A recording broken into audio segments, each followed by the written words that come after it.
ஒரு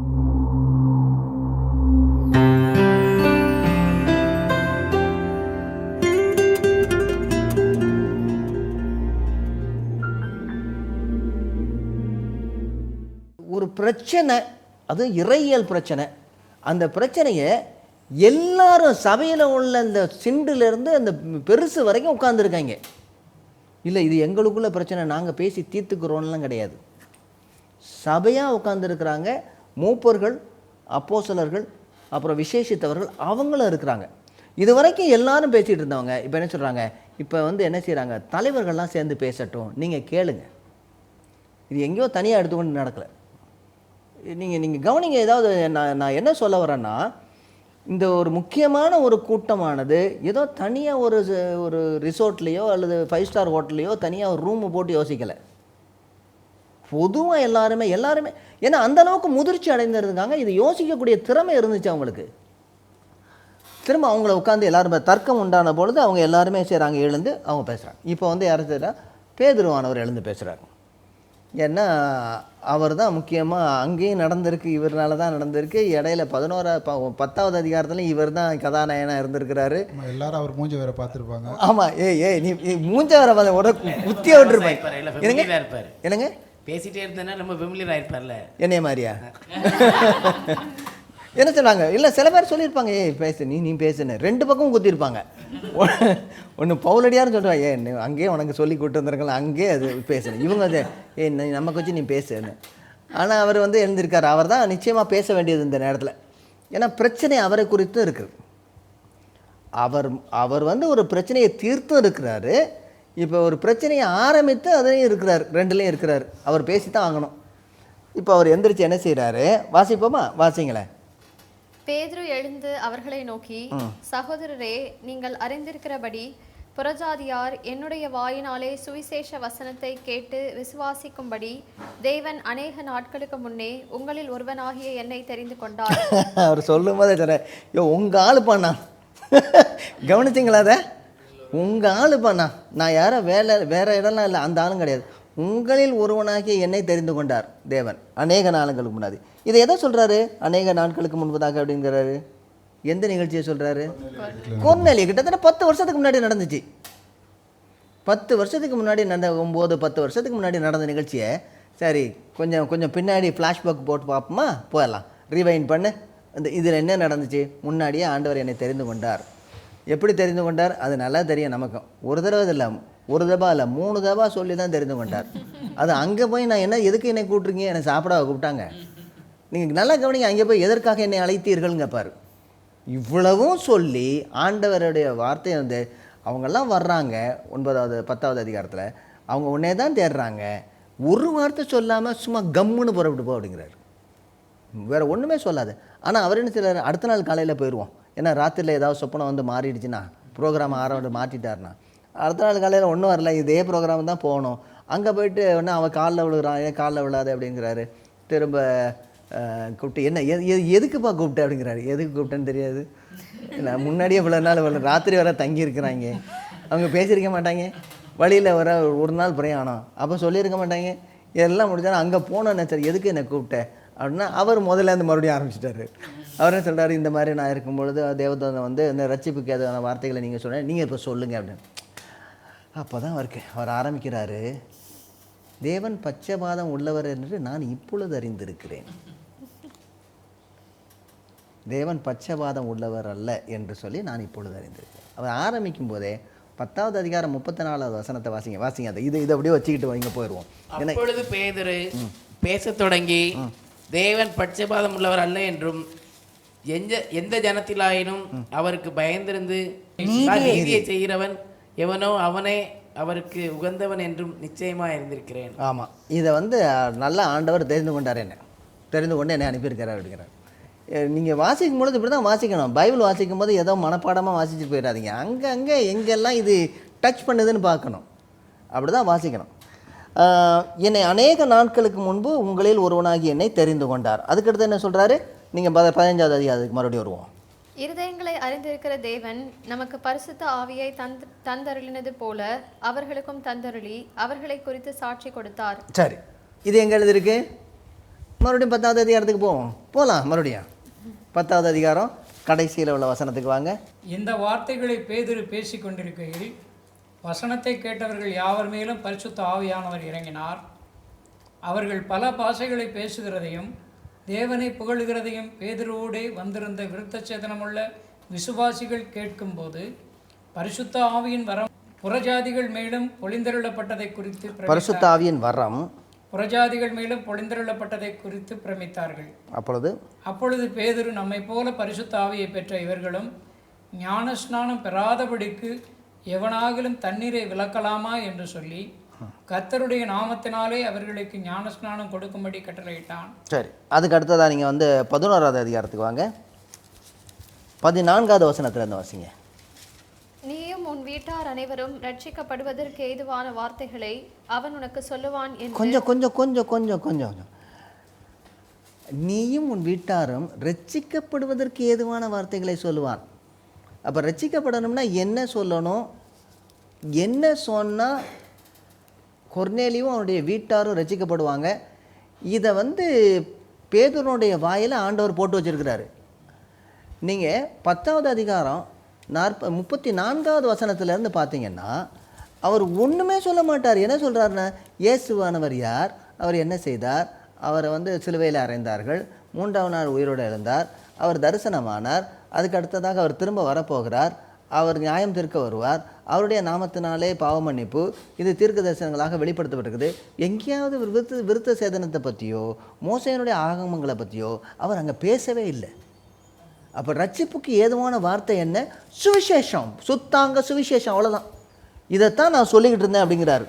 நீயும் உன் வீட்டார் அனைவரும் ரட்சிக்கப்படுவதற்கு ஏதுவான வார்த்தைகளை அவன் உனக்கு சொல்லுவான் என்று அந்த தூதன் தனக்கு சொன்னதாகவும் எங்களுக்கு அறிவித்தான்.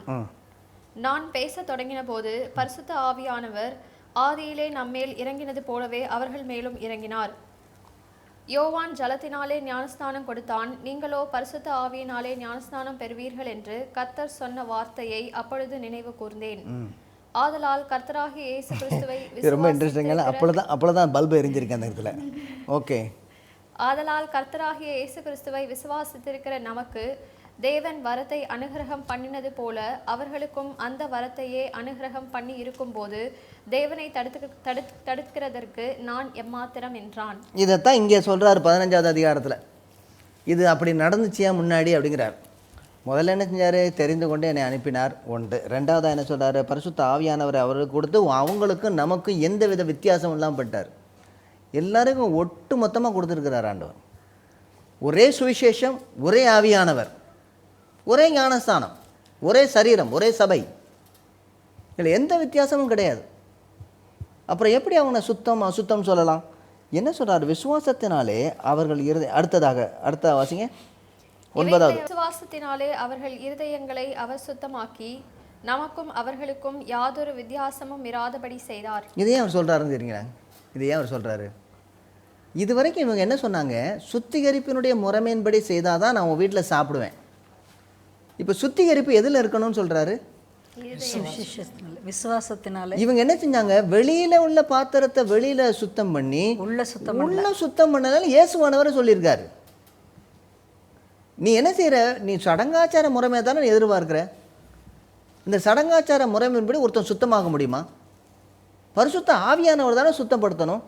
அப்போது நம்மேல் இறங்கின பரிசுத்த ஆவியானவர் அவங்க மேலே இறங்கி இருக்கிறனால அவங்க வெளியில் அசுத்தமாய் காணப்பட்டாலும், வெளியில் கந்தல் துணியை போட்டிருந்தாலும், கர்த்தராகிய இயேசு கிறிஸ்துவினுடைய வசனத்தினாலும் பரிசுத்த ஆவியினாலும் அவர்கள் சுத்திகரிக்கப்பட்டிருக்கிறார்கள்.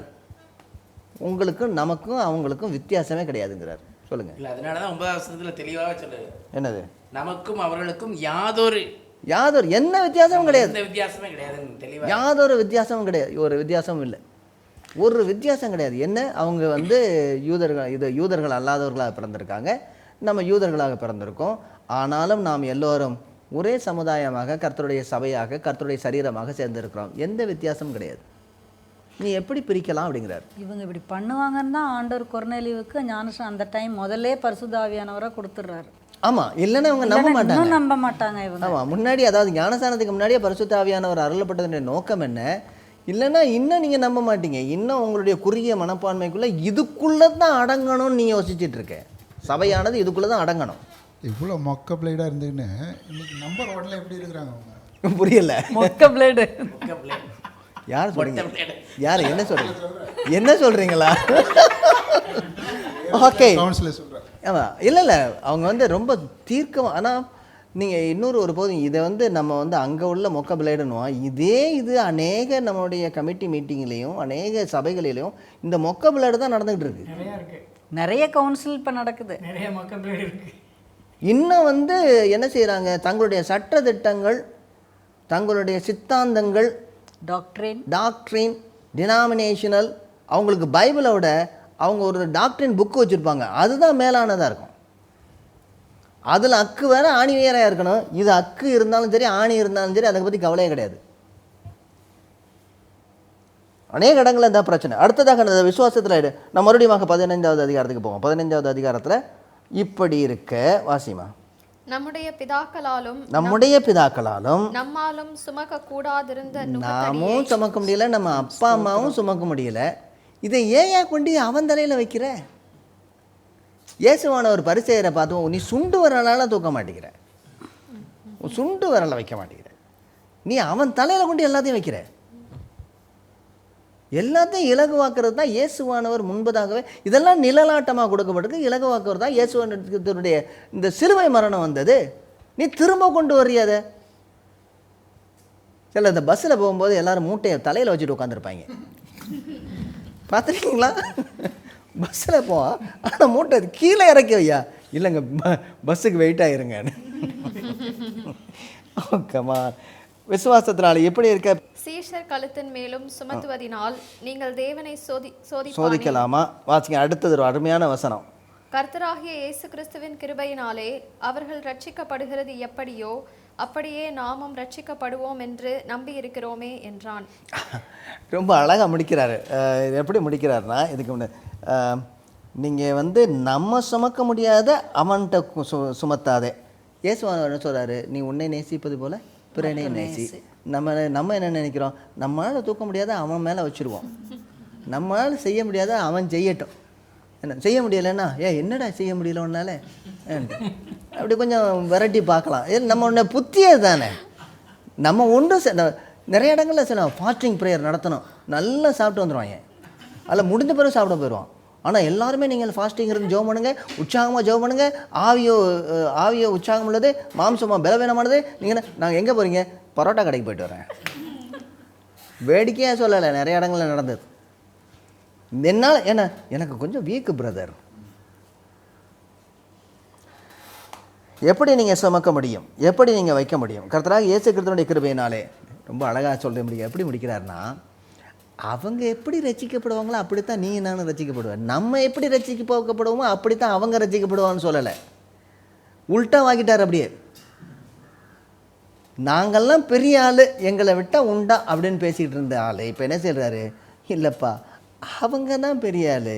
ஏன்னா இவ்வளோ நாள் நம்ம என்ன செஞ்சோம்? தப்பாக நம்ம ட்ரை பண்ணோம், எல்லா நியாயப்பிரமாணங்களை கொண்டு ட்ரை பண்ணோம். அவங்க நேரடியாக வந்துட்டாங்க, ஸ்ட்ரைட்டாக வந்துட்டாங்க. நம்ம எங்கெங்கேயோ சுற்றி வந்திருக்கோம், அவங்க நேரடியாக வந்துட்டாங்க. எப்படி வந்துட்டாங்க? விசுவாசத்தினாலே நீதிமான் பிழைப்பான்னு. சுவிசேஷம் இதாங்க. என்ன சுவிசேஷம்? என்ன? நான் செய்யக்கூடிய தானம் தர்மத்தினாலோ, அல்லது நான் கொடுக்கக்கூடிய காணிக்கையினாலோ, அல்லது நான் இருக்கக்கூடிய உபவாசத்தினாலோ, அல்லது கோயில் குளம்னு சொல்லி அலைந்து வருவதனாலோ, அல்லது நான் வந்து சர்ச்சுக்கு ஒழுங்காக போகிறேங்க அப்படிங்கிறதுனாலையோ, தசமபாகம் கொடுக்கறதுனாலையோ ரட்சிக்கப்பட முடியவே முடியாதுங்க. நான் நியாயப்பிரமாணத்தெல்லாம் ஒழுங்காக கடைபிடிக்கிறேன்னு சொல்கிறதுனாலையோ, நான் சுத்தமாக தினமும் குளிக்கிறேங்க, நல்லது குளிங்க, இப்படி செய்கிறதுனாலையோ ரட்சிக்கப்பட முடியாது. ரட்சிக்கப்படுவதற்கு ஒரே ஒரு வழி கர்த்தர் கொடுத்திருக்கிறார். அது என்னவென்றால், கர்த்தராகிய இயேசு கிறிஸ்துவினுடைய சிலுவை மரணம், அவர் மேல் வைக்கக்கூடிய விசுவாசம், அவருடைய கிருபையினாலே உங்களுக்கும் எனக்கும் ரட்சிப்பு. இந்த சுவிசேஷத்தை குறித்து இன்னும் நாம் ஆழமாய் பார்ப்போம்.